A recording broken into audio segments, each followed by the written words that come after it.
जय श्री कृष्णा। स्वागत है आप सभी का हमारे YouTube चैनल पे। भगवान विष्णु और माता लक्ष्मी की कृपा सदैव आप पर और आपके समस्त परिवार पर बनी रहे। कार्तिक मास का प्रत्येक दिन बहुत ही महत्वपूर्ण होता है। एक एक तिथि बहुत ही महत्वपूर्ण मानी गई है और ऐसे ही एक तिथि होती है कार्तिक मास के शुक्ल पक्ष की नौमी तिथि। भगवान विष्णु की पूजा के लिए नौमी तिथि अक्षय नौमी की तिथि बहुत ही महत्वपूर्ण मानी गई है। इस दिन को आंवला नौमी भी कहते हैं, अक्षय नवमी भी कहते हैं और इस दिन आंवले की पूजा की जाती है। इस दिन महिलाएं आंवले के पेड़ के नीचे बैठकर संतान प्राप्ति, स्वास्थ्य, घर में सुख और शांति, आर्थिक समृद्धि और बच्चों की सुरक्षा के लिए प्रार्थना करती हैं। आंवले को आदि वृक्ष भी कहा गया है। ऐसा कहा जाता है कि ब्रह्मा जी ने सबसे पहले आंवले को ही उत्पन्न किया था। भगवान विष्णु का प्रत्यक्ष स्वरूप माना जाता है आंवले के वृक्ष में। तो कार्तिक मास के शुक्ल पक्ष के नौमी तिथि को आंवले की पूजा अत्यंत आवश्यक, अत्यंत श्रेष्ठ और अक्षय फल देने वाला बताया गया है।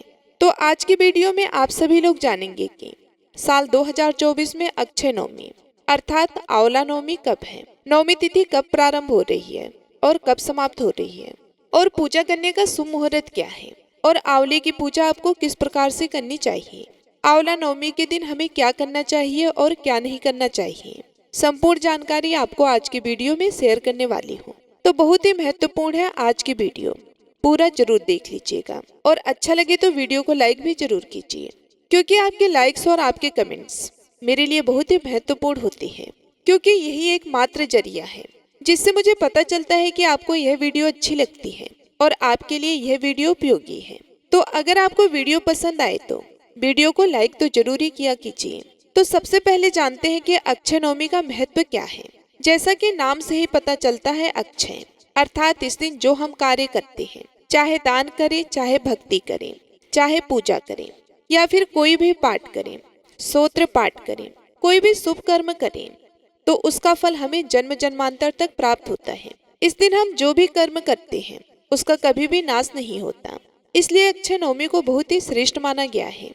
आंवला नवमी के दिन भगवान विष्णु ने कुष्मांड नामक राक्षस का वध किया था।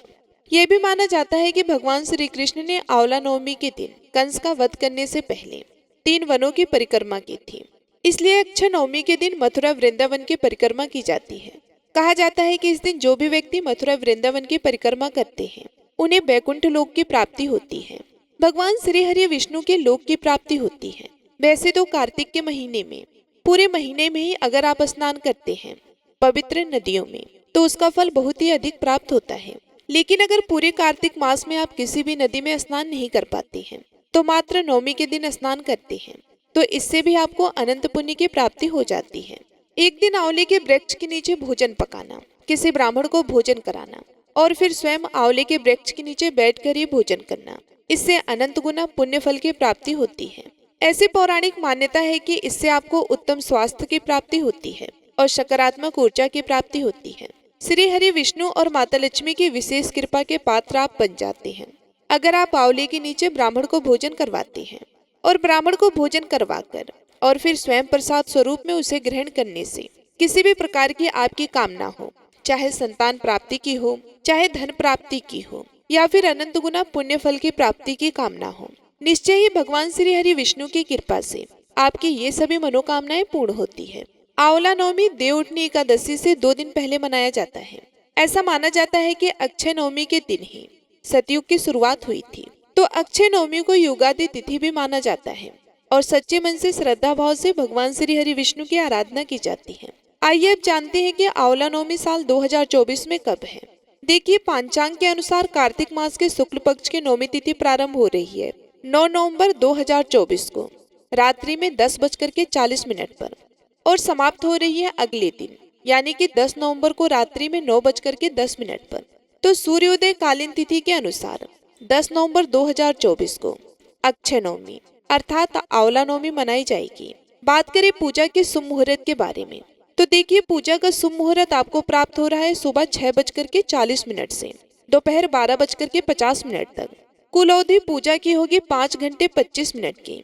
बात करें पूजा विधि के बारे में, तो देखिए, वैसे तो प्रत्येक मनुष्य आंवले की पूजा कर सकते हैं, लेकिन विशेष रूप से महिलाओं को आंवले की पूजा अवश्य करनी चाहिए। तो आंवला नवमी के दिन प्रातः काल जल्दी उठ जाइए उठकर स्नान कर लीजिए और साफ स्वच्छ वस्त्र धारण करके आंवले के वृक्ष के पास जाकर विधि विधान से उसकी पूजा कीजिए। इससे पहले मतलब पूजा करने से पहले वृक्ष के नीचे अच्छे से साफ सफाई कर लीजिए। इसके बाद आंवले के पेड़ के नीचे पूर्व दिशा में खड़े होकर जल और दूध चढ़ाएं। आप चाहे तो आसन बिछाकर बैठकर भी विधि विधान से पूजा कर सकते हैं। अगर इतना स्थान ना मिले तो खड़े होकर भी आप पूजा कर सकते हैं। धूप दीप अर्पित करके विधि विधान से पूजा कर सकते हैं। पूजा पूर्ण करने के बाद आंवले के वृक्ष की आरती कर लीजिए। कम से कम 4 बार किसी भी वृक्ष की आरती करनी चाहिए। इससे ज्यादा फिर आपकी अपनी इच्छा। अपनी श्रद्धा से कपूर या फिर शुद्ध घी के दीपक से आरती कर सकते हैं आंवले के वृक्ष की। और अपने परिवार की सुख समृद्धि के लिए कामना कीजिए, प्रार्थना कीजिए। भगवान श्री हरि विष्णु और माता लक्ष्मी की आराधना करते हुए आप चाहे तो श्री सूक्त का पाठ वहाँ पर भी कर सकते हैं या फिर विष्णु सहस्त्र नाम का भी पाठ आप कर सकते हैं। आपके पास इतना समय ना हो या फिर इतनी जगह ना हो कि बैठकर आप पूजा कर पाए, तो ऐसे में ओम नमो भगवते वासुदेवाय नमः इस मंत्र का भी जप करते हुए पूजा को कर सकते हैं। ओम महालक्ष्मी नमः इस मंत्र का भी जप कर सकते हैं। अब सुनिए आंवला नवमी की कथा। पौराणिक कथा के अनुसार एक राजा था। उसका यह प्रण था कि वह रोज 1.25 मन आंवले का दान करने के बाद ही भोजन ग्रहण करेगा। आंवले का दान करने के कारण ही उस राजा का नाम आंवला राजा पड़ गया। एक दिन राजा के बेटी बहू ने सोचा कि राजा इतने सारे आंवले रोजाना दान करते हैं, इस तरह से तो एक दिन सारा खजाना ही खाली हो जाएगा। इसलिए एक दिन राजकुमार ने अपने पिता से कहा कि उन्हें इस तरह का दान बंद कर देना चाहिए। बेटी की बात सुनकर राजा को बहुत दुख हुआ और राजा रानी महल छोड़कर सुनसान जंगल में जाकर बैठ गए। उस रोज राजा और रानी आंवले का दान नहीं कर पाए और अपने नियम के अनुसार उस दिन राजा ने कुछ भी खाया नहीं। जब भूखे प्यासे 7 दिन बीत गए तब भगवान ने सोचा कि अगर मैंने इसका प्रण नहीं रखा और इसका सत नहीं रखा तो इसका तो विश्वास ही मुझ पर से उठ जाएगा।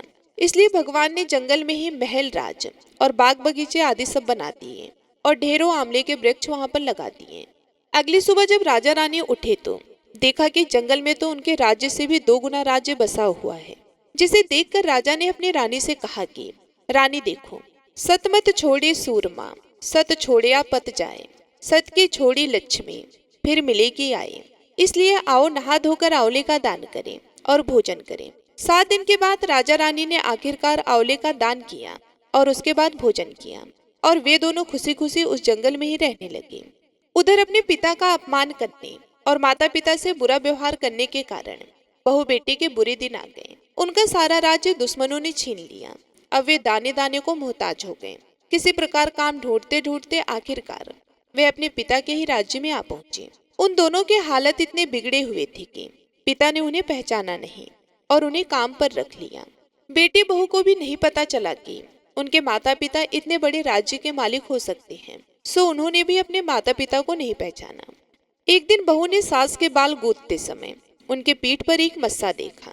उसे यह सोचकर रोना आने लगा कि ऐसा मस्सा तो मेरी सास के भी था और हमने यह सोचकर उन्हें आंवले का दान करने से रोका था कि इस तरह तो हमारा सारा धन नष्ट हो जाएगा। आज जाने वे लोग कहाँ होंगे। यह सोचकर बहू अपनी सास को और अपने ससुर जी को याद करके रोने लगी। रोते रोते उसकी आंखों से आंसू सास के पीठ पर टपक टपक कर गिरने लगे। रानी ने तुरंत पलट कर देखा और पूछा कि अरे तू क्यों रो रही है। तब उसने बताया कि माँ जी, आपकी पीठ जैसा मस्सा तो मेरी सास की पीठ पर भी था। हमने एक दिन उन्हें आंवला दान करने से मना कर दिया था, इसलिए वे घर छोड़कर कहीं चले गए और हमने आज तक उन्हें फिर कभी नहीं देखा। तब रानी ने उन्हें पहचान लिया, सारा हाल पूछा और अपना हाल भी उन्हें बताया।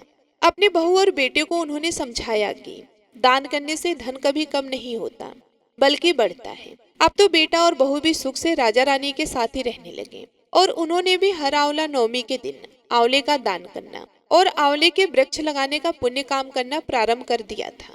हे भगवान, जैसा राजा रानी का सत रखा वैसा ही सबका रखना। इस कथा को कहते सुनते और हुकार भरते सारे परिवार को सुख और समृद्धि देना।